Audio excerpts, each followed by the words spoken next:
Tewasnya ajudan Kapolda Kalimantan Utara Brigadir Polisi Setio Herlambang masih menyisakan misteri. Polisi menyebut dugaan sementara tewasnya Setio karena lalai saat membersihkan senjata api berjenis HS-9. Namun tak sedikit yang mencium aroma kejanggalan penyebab kematian Brigadir Setio tersebut karena dinilai tidak masuk akal. Lantas benarkah kematian ajudan Kapolda Kalimantan Utara itu murni akibat kelalaiannya sendiri? Atau justru ada faktor lain yang menyebabkan Brigadir Setio itu tewas di rumah dinas pimpinannya? Untuk membahasnya lebih dalam sudah bergabung bersama kami melalui sambungan Zoom Ketua Harian Kompolnas Beni Mamoto dan Ketua Indonesia Police Watch Sugeng Teguh Santoso. Selamat malam Bapak-Bapak. Selamat malam Mas David. Selamat malam Pak Beni. Baik Selamat malam Pak Sugeng. Pak Sugeng melalui sambungan telepon ya. Dan kami juga tadi sudah mencoba untuk menghubungi pihak keluarga dan sampai saat ini sedang diusahakan untuk bisa bergabung bersama-sama dengan kita dalam perbincangan malam hari ini. Yang pertama saya mau ke Pak Sugeng dulu. Pak Sugeng, ini Anda melihatnya seperti apa? Karena dari pihak keluarga ada mengatakan bahwa mereka diinformasikan awalnya adalah laka lantas begitu. Lalu kemudian ternyata terjadi yang namanya kelalaian, akhirnya menembak diri sendiri. Iya. Ada dua. Halo? Ya, halo, silakan, Mas silakan. David? Ya, silakan, Pak. Ada dua catatan ya di sini ya. Catatan terkait mengkomunikasikan atau cara berkomunikasi. Kita belajar dari kasus anggota Densus Brimob, anggota Densus Prisko ya. Itu kan sama polanya, dikatakan karena kecelakaan ya. Itu yang pertama. Ini kan informasi yang kemudian justru menimbulkan pertanyaan dan tanda tanya serta kecurigaan keluarga. Kemudian yang kedua, pernyataan terburu-buru Kapolda Kaltara tewasnya Bribtu HS karena kelalaian. Padahal kan belum dilakukan satu pemeriksaan secara memadai, olah TKP ya. Kemudian bisa menyimpulkan seperti itu. Ini jadi dua hal nih, cara berkomunikasi kita ya, cara berkomunikasi dari kepolisian. Kalau menurut saya harus dikatakan apa adanya ya, misalnya meninggal karena ada luka tembak ya, bahwa kemudian sebabnya ditembak atau kelalaian atau menembak diri sendiri, harus dikatakan faktual supaya tidak ada kecurigaan. Nah ini yang paling penting ya. Yang ketiga dari catatan IPW, pernyataan Pak Kapolri sudah tepat ya. Jadi pemeriksaan harus cermat ya. Nah di sini penting nih pemeriksaan cermat karena belajar dari kasus-kasus sebelumnya. Kalau IPW mendapatkan informasi ini kasus tidak sama seperti Brigadir Yosua ya. Ini tidak seperti itu. Hanya ada dua nih, kelalaian atau menembak diri sendiri ya, kelalaian atau menembak diri sendiri. Oleh karena itu memang penting pemeriksaannya ini dikendalikan dari Mabes Polri, Propam Mabes maupun Bareskrim ya. Kemudian karena ini di rumah Pak Kapolda harus mengambil jarak dari penanganan kasus ini. Seperti itu, Mas David. Tapi ini kalau tidak salah Kapolri memerintahkan kepada Kapolda Kaltara untuk melanjuti penyelidikan. Tidak kan, penanganannya oleh Puslapor ya, kemudian juga oleh Bareskrim ya, melibatkan Bareskrim dan Puslapor. Ya? Iya, di Propam ya. Karena kalau ditangani hanya Polda Kaltara akan menimbulkan pertanyaan dan spekulasi dari pihak keluarga khususnya. Dan satu pemeriksaan yang profesional akuntabel, karena ini terjadi di rumah dinas Pak Kapolda harus mengambil jarak dari peristiwa tersebut, dari penanganan peristiwa ini. Jadi begitu. Baik, sudah bergabung bersama dengan kami Pak Agus dari pihak keluarga. Selamat malam Pak Agus. Selamat malam. Ya baik, Pak Agus sebelumnya saya ucapkan turut berduka cita. Dan saya dengar sudah ada perwakilan dari pihak kepolisian yang datang menemui pihak keluarga ya. Betul ya, Pak? Ya, apa saja yang disampaikan Pak? Kalau yang disampaikan dari Polda Jateng, saya tidak mengetahui ya Mas. Soalnya saya berada di luar rumah. Cuman adik sebelum dari pihak kepolisian datang cuman menghubungi saya. Seperti itu, Mas. Baik, apa informasi yang Anda terima sejauh ini? Sejauh ini yang saya terima cuman tadi saya sekitar pukul 16.40 saya di WhatsApp sama dari pihak kepolisian Kalimantan Utara bahwa besok hari Rabu kita akan membuka CCTV dan itu akan kita buka di Polres Kendal. Baik. Seperti itu, Mas. Baik, terima kasih informasinya. Lalu benarkah keluarga diberitahu jika almarhum meninggal karena kecelakaan gitu? Betul, seperti itu.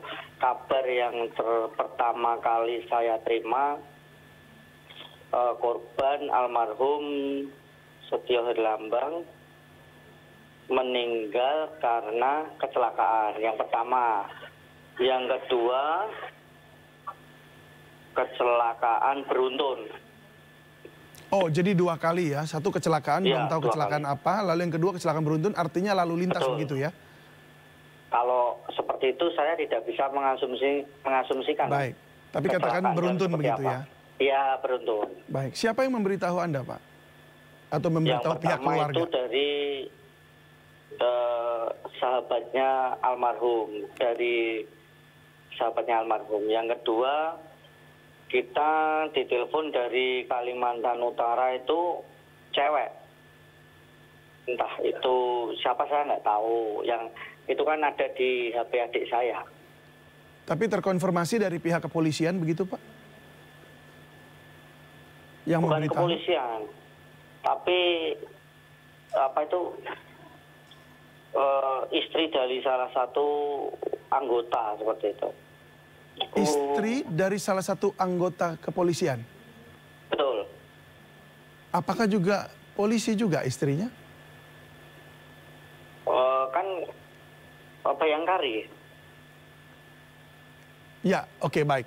Dalam waktu itu memberitahukannya pertama kali itu artinya sebagai seorang apa begitu? Biasanya kan orang memberitahu seperti ini. Di telepon yang jelas kan ada di HP adik saya. Iya, iya. Terus kan saya minta HP-nya, terus saya kan ngobrol. Sebetulnya kejadiannya seperti apa? Iya. Seperti itu. Jadi seperti beliau menjelaskan telah terjadi kecelakaan beruntun. Yang saya kan dari pihak keluarga kan saya merasa kasihan sama adik saya, soalnya sedang hamil 9 bulan. Dengan adanya seperti itu saya mau minta konfirmasi keadaan adik saya seperti apa. Oke. Seperti itu. Jadi pada saat itu belum secara resmi dari pihak kepolisian, hanya karena sesama Bayangkari begitu ya? Belum. Baik. Belum. Lalu terakhir kali almarhum berkomunikasi dengan keluarga itu kapan ya, Pak? Terakhir kali ya itu 11.40. 11.40 itu masih WhatsApp sama adik saya. 11.40 WIB. siang atau malam? WIB siang. Siang ya, 11.40 siang. Sebelum sholat Jumat itu kan WA sama WhatsApp sama adik saya. Iya. Makan yang banyak supaya nanti perjalanannya nggak ada kendala. Terus pesan juga sama bapak supaya dicarikan hari baik untuk kelahirannya, seperti itu. Oke, jadi semuanya sebenarnya normal-normal saja ya? Normal-normal saja. Tidak ada persoalan masalah dalam pekerjaan, mungkin tekanan atau apa begitu? Tidak ada.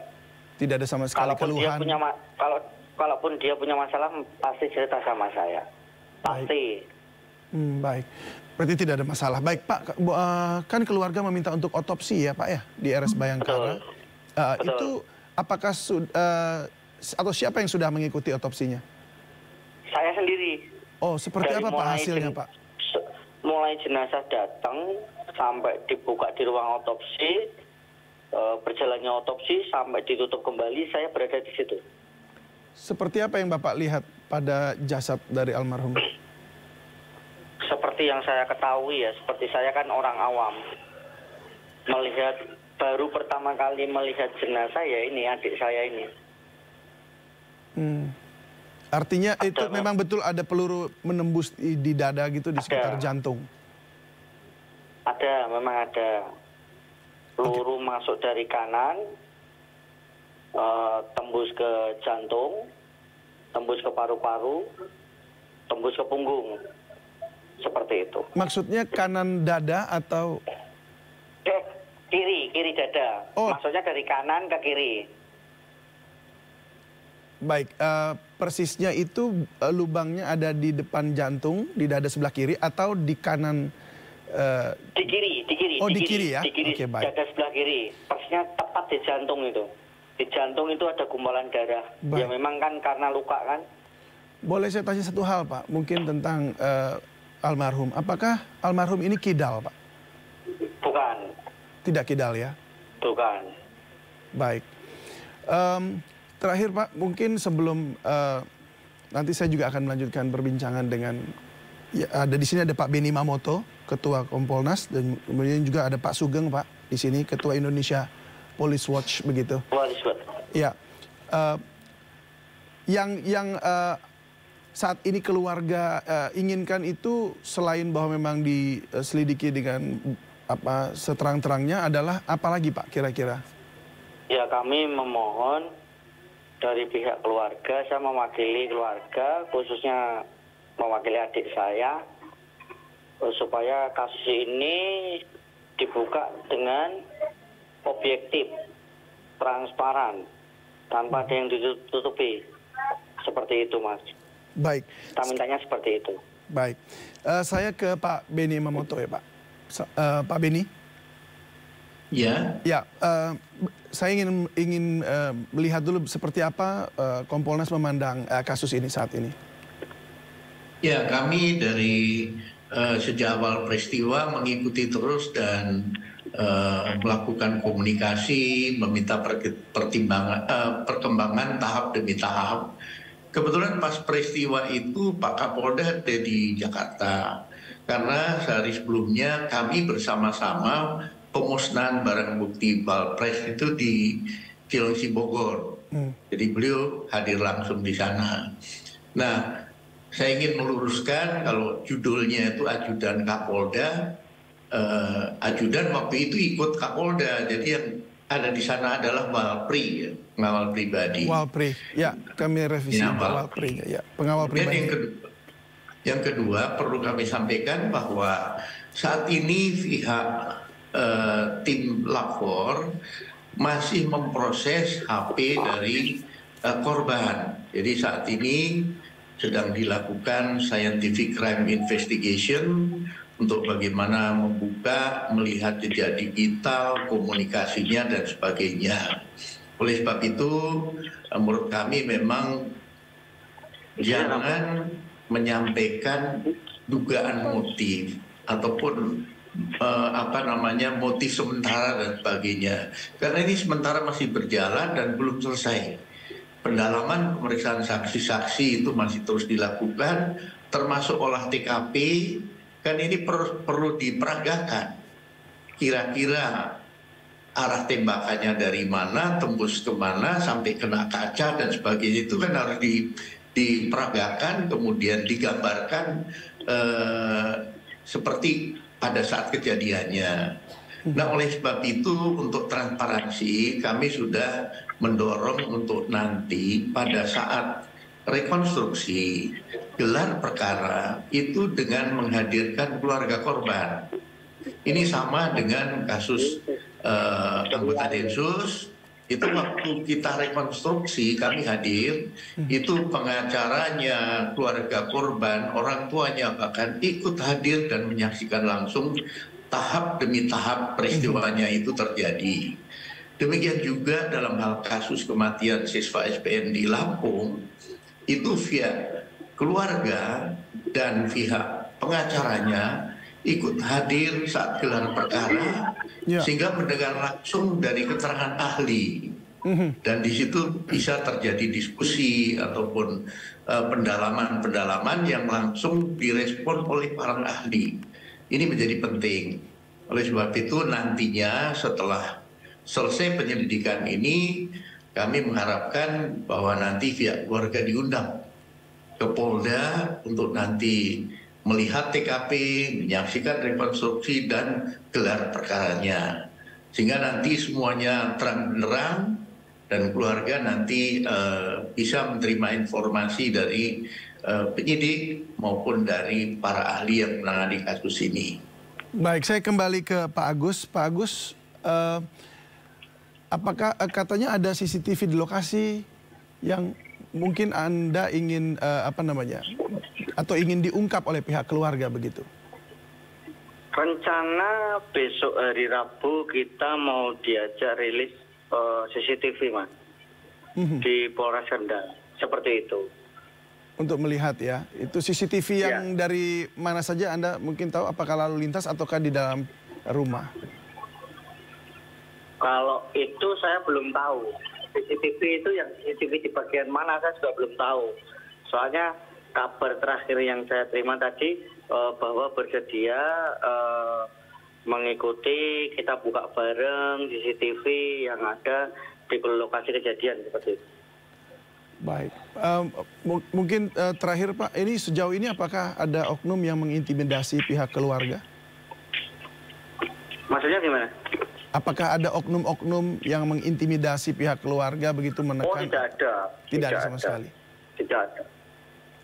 Baik, terima kasih Pak Agus sudah bergabung bersama kami, dan sekali lagi semoga ini ada titik terang, lalu kemudian keluarga juga mendapatkan ketabahan begitu ya untuk menghadapi semua ini. Salam untuk seluruh keluarga. Kasihannya gini, Mas, sama adik itu, karena dia kan hamil 9 bulan. Iya, iya. Baik. Saya kembali ke Pak Sugeng. Pak Sugeng, tadi disampaikan oleh pihak keluarga bahwa ada letupan atau ada lubang akibat peluru masuk begitu ya, di dada sebelah kiri begitu dan menembus ke jantung dan paru-paru. Apakah Anda melihat ini hal yang wajar nih Pak? Karena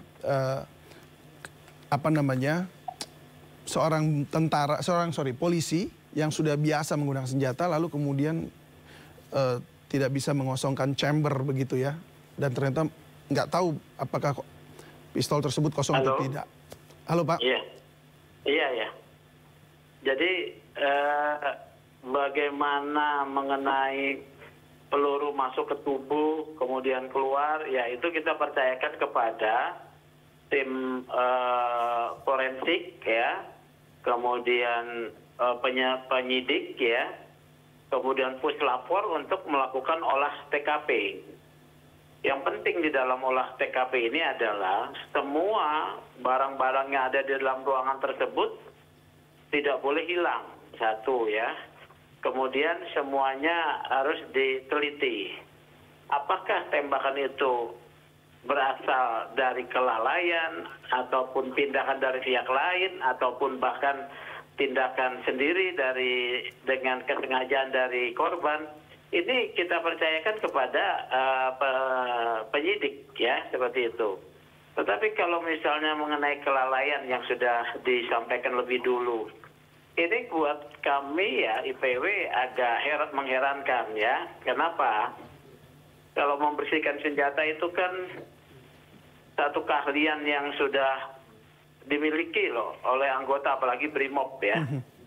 Mengosongkan magasin, memastikan dalam ruang tembak tidak ada peluru ya. Kemudian mengarahkan laras senjata kepada daerah yang aman. Itu standar-standar dalam melakukan tindakan pembersihan atau perlakuan terhadap senjata. Jadi itu menurut saya sudah standar yang dimiliki lah. Nah ini kita percayakan. Nah harus diperiksa barang-barang yang ada di dalam kamar. Benarkah ada upaya menahan redaman suara tembakan? Ya, itu juga harus dicari tahu. Benarkah ada kain yang tembus peluru, ya, itu yang diduga menahan redam tembakan. Nah itu juga harus dilihat, ya. Ini yang harus dicari tahu oleh penyidik gitu loh. Baik, itu untuk ini ya memenuhi beberapa unsur begitu ya, supaya bisa diketahui penyebabnya apa. Kematian itu karena tindakan apa gitu ya. Baik, mungkin kembali ke Pak Benny Mamoto soal yang tadi disampaikan juga oleh Pak Sugeng mengenai pernyataan dari Kapolda yang langsung bilang bahwa ini merupakan kelalaian padahal belum ada penyelidikan, belum ada hasil dari penyidikan itu sendiri. Apakah memang aturannya memang bisa begitu, Pak? Langsung saja dikatakan karena memang mungkin itu di rumah beliau gitu. Ya, menurut kami itu kurang tepat. Karena apa?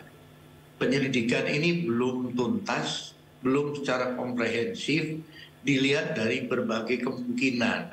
Ini yang penting. Jadi sebagai contoh begini, memang CCTV, rekaman CCTV pada jam kejadian atau sebelumnya itu tidak ada orang yang masuk ke ruangan itu, ke kamar itu.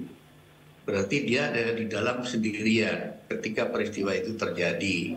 Ini satu poin.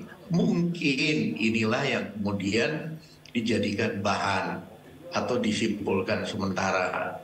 Nah, tetapi kan masih ada dua kemungkinan. Kemungkinan pertama adalah kelalaian ketika membersihkan senjata. Kemungkinan kedua mungkin ada faktor lain dan sebagainya. Nah, menurut kami memang kita perlu menunggu dan perlu hati-hati dalam hal ini untuk menyimpulkan suatu peristiwa. Nah, nanti kalau sudah dari HP-nya dibuka, kemudian clear, tidak ada masalah apapun, di keluarga tidak ada masalah, di pergaulan tidak ada masalah sama sekali, tidak hal yang mencurigakan atau yang memicu korban ini misalkan melakukan bunuh diri dan sebagainya, maka larilah ke alternatif mengenai kelalaian tadi. Sebagai catatan begini, kami dari Kompolnas kebetulan sudah melakukan penelitian soal ini, soal penyalahgunaan senjata api oleh anggota Polri. Temuan kami beberapa kasus seperti ini, kelalaian. Bahkan yang meninggal temannya.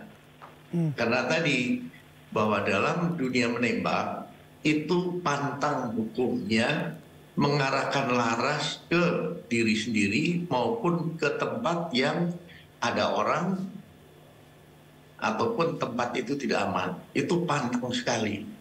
Bahkan kalau kita di perbakin itu ketika laras itu sampai menghadap ke penembak lain atau ke penonton bisa langsung ditis keluar. Nah, tapi kenyataannya masih terjadi juga. Nah, menurut kami perlu diingatkan terus. Istilah saya dengan menggunakan istilah pembinaan. Pembinaan ini dilakukan terus, diingatkan, dilakukan pelatihan. Bagaimana cara menyimpan yang aman, cara membawa yang aman, cara menggunakan sesuai dengan SOP.